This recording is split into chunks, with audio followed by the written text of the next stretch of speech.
Chair writes, I hope you've had a chance to read Hank's life on the back of the bulletin. So many stories can be told about him. I will share some of mine with you now. After we married, he wanted to share some of the things from his life before I met him that brought him happiness. Hank took me to Germany, where he and his family served a time while in the army. He wanted me to feel the warmth of the small towns, the history of the walled cities and cobblestone streets. He wanted me to see the old castles, to enjoy the food. I believe that was our favorite vacation. He took me to New Jersey to see where he was born, where he embraced his Hungarian and German heritage, where he raised his children, where his life goals were visualized as a young boy. Every year, Hank asked me where I wanted to go, what was on my 20 wish list, and then he endeavored to fulfill my dreams. He took me to Paris to see the Eiffel Tower, to New York City to see the Rockettes and Macy's Thanksgiving Day Parade, to California to see the Golden Gate Bridge and to experience Napa Valley and the Pacific Coast Highway with all its splendor, and to the Glacier National Park in Montana, then up into Canada to see the wonders and the beauties of that area. Hank took me whale watching, took me on cruises to the Caribbean islands and Alaska to see the glaciers, and to Canada to see the fall leaves. He made me feel like the luckiest lady in the world. I know that we both fulfilled many of our dreams together, with only the Greek island of Santorini never visited. For Parkinson's changed our world. Although manageable for several years, it eventually stole many things from Hank: his ability to walk, to talk, to eat, to travel. However, Hank never complained, not once. He never said, "Why me?" He never said, "What if?" Instead, he made the most of what he could still do. He had a wonderful caregiver named Heather. And as soon as she walked in the door, he was ready to head to the table to play Rummikub or Farkle. He loved these two games and would play them tirelessly. And I don't know how Heather endured all those games on Monday, Wednesdays, and Fridays. She loved Hank and took such good care of him. Hank loved to watch The Price is Right, Let's Make a Deal, or ABC News.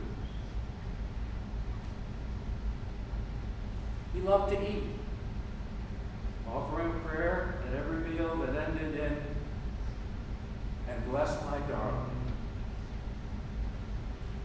followed by a kiss. Hank loved to work crossword puzzles.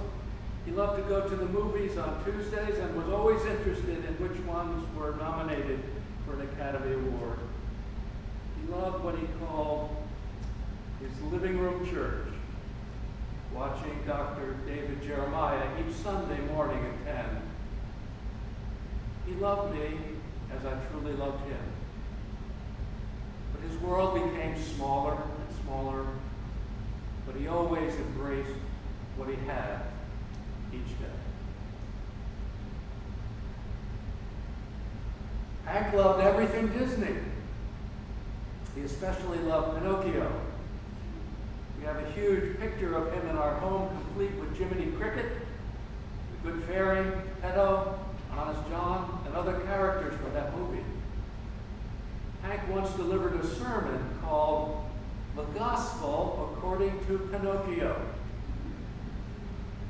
He especially loved the song, "When You Wish Upon a Star." In closing, as a parting gift from Hank, I'd like to share some of the words from that sermon to remind us that dreams really do come true, and to allow you to remember Hank whenever you think of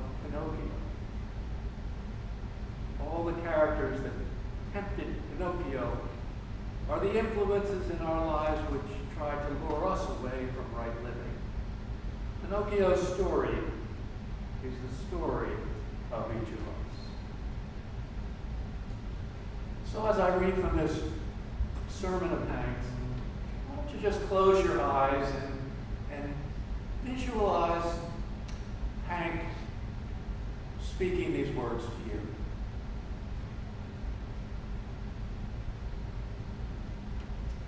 How much does this story about Pinocchio delight you? What do you think the major thesis is? That a wooden puppet can become flesh if he is brave, truthful, and unselfish, and if he learns to choose between right and wrong?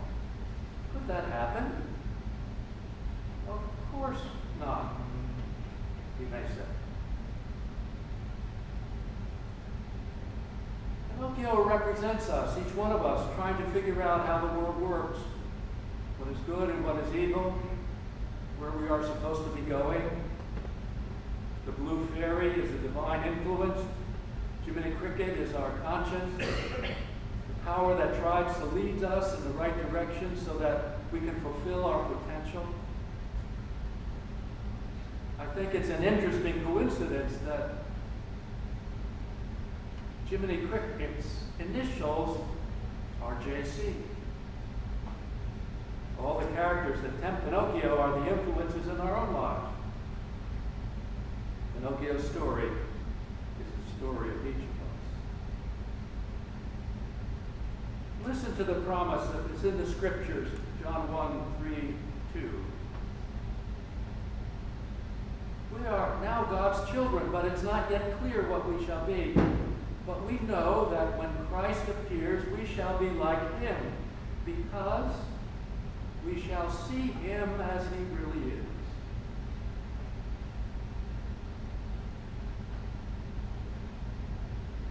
So how much does this kind of story delight you? Personally, Hank said, I love it. When I hear Jiminy Cricket sing, "When You Wish Upon a Star," it brings me close to tears. Disney knows how to appeal to the child in us. And it is our child which is eventually going to save us. Listen to Jesus again. Unless you change and become like a child, you will never enter the kingdom of heaven. Part of us still remains childlike, even though the rest of us may have become sophisticated or wise to the ways of the world, or whatever tag you want to put on becoming grown up. And that part of us still believes in miracles and in dreams coming true and in a spiritual force that can say to us, "Little puppet made of pine, wake, the gift of life is thine."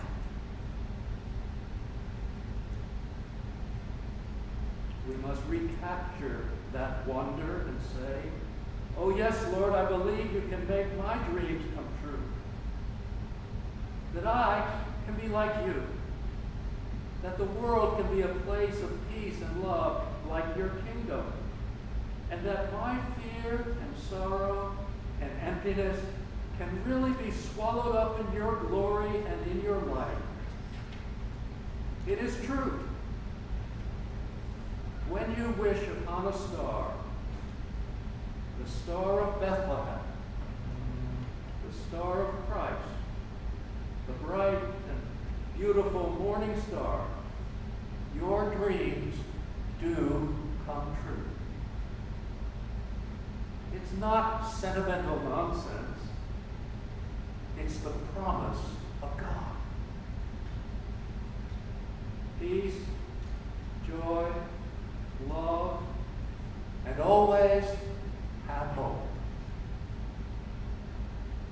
Hank.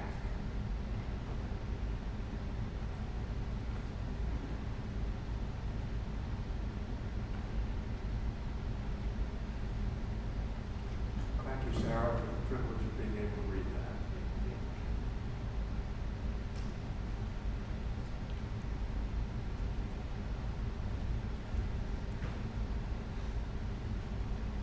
John Dickinson, who was a friend of Hank's and also a member of this church, would like to share some words with us now.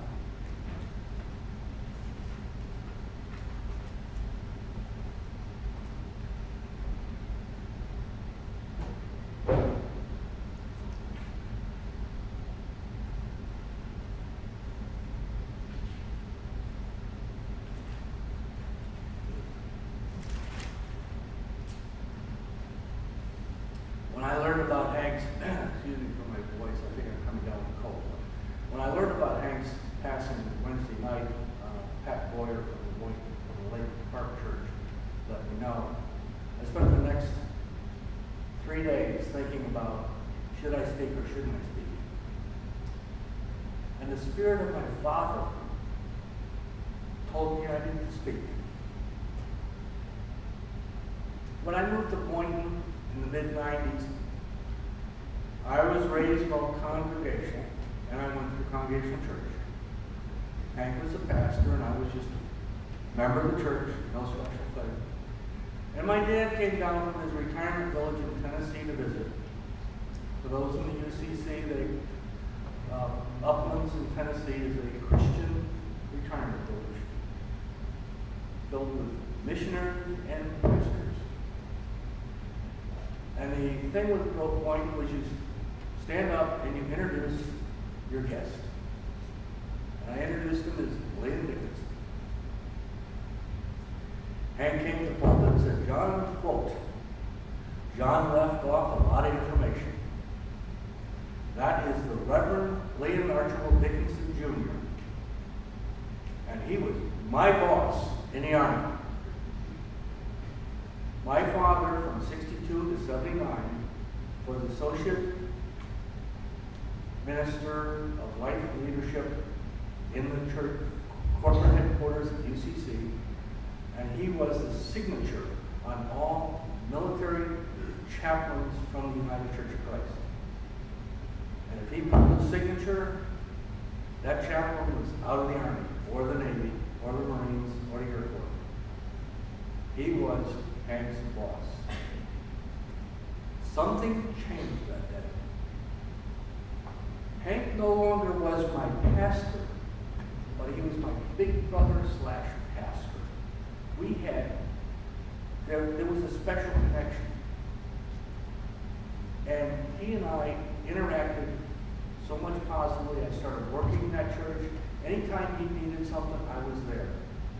I was quietly the little brother helping Hank. When he left, there was a hole in my heart there.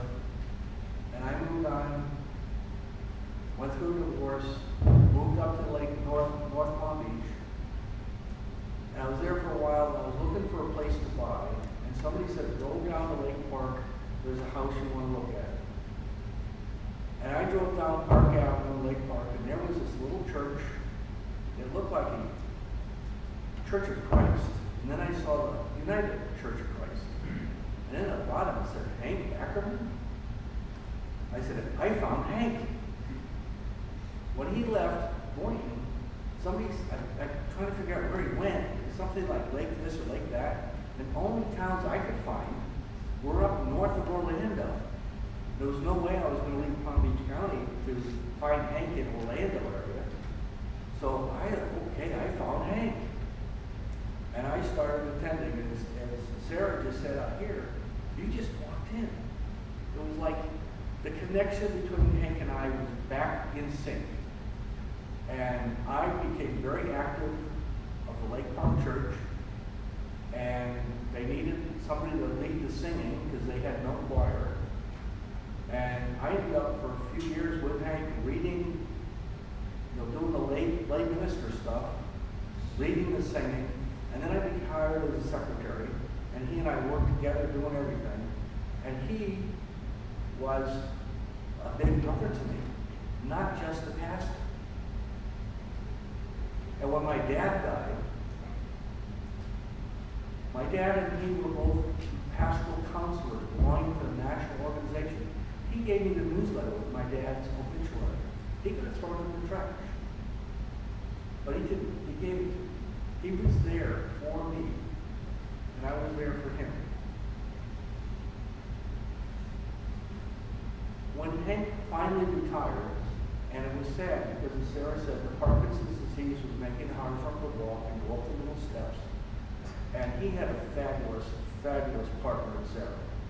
She was there quietly for him, doing what he needed when he needed it, and she knew when he needed her help. And she gave it to him. He was very lucky to have Sarah in his life. But in the exit interview, because I was secretary of the church, I was with the conference minister, and we went through a 3-page questionnaire. And the second to the last question was, what was your highlight serving this church? Hank looked me straight in the eye. He said, "When John joined the church, I was his highlight. And he was my big brother pastor." I don't think many people can have a big brother pastor unless you're blood relative to the minister. That is a unique connection, and I have that with him. Thank you.